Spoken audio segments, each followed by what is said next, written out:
ভিক্ষুক রাস্তা দিয়া যায় আর জমিদারের পুত্রবধূও যায়। একজন সামনের থেকে আসতেছে, একজন সামনের দিকে যাইতেছে।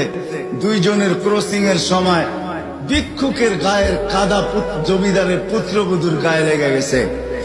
সে দুনিয়া আন্ধার করে ফেলছে, স্বামীকে ডাইকা নিয়ে আসছে, বলছে ভিক্ষুক আমার কাপড় নষ্ট করে দিছে। সে শুধু ভিক্ষুক ছিল না, বৃদ্ধ ছিল। বৃদ্ধ ছিল না শুধু, জীর্ণ ছিল, শীর্ণ ছিল।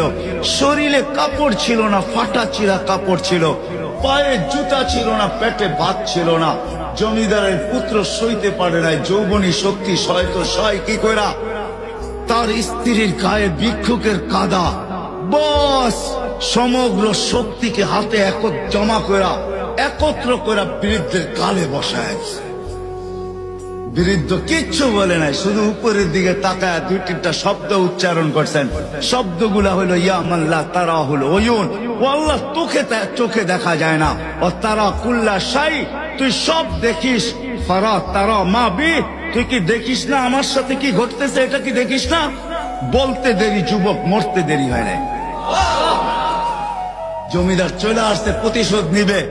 বৃদ্ধের একদিকে মুস্কি হাসি, একদিকে বলতেছে প্রেমের খেলা এমনই হয়। জিজ্ঞাসা করছে কিসের প্রেমের খেলা রে? বলছে ওর প্রেমিকার গায়ে আমার কাদা লাগছে, পায়ের কাদা লাগছে, ও সইতে পারে নাই। যৌবনী শক্তি দিয়ে আমার বৃদ্ধ গালে বসায় দিছে। আমাকেও একজন ভালোবাসে, সেও সইতে পারে না। সেও সইতে পারে না। ও তো থাপ্পড় দিয়া খ্যান করছে, জান নিয়ে নিছে, জান।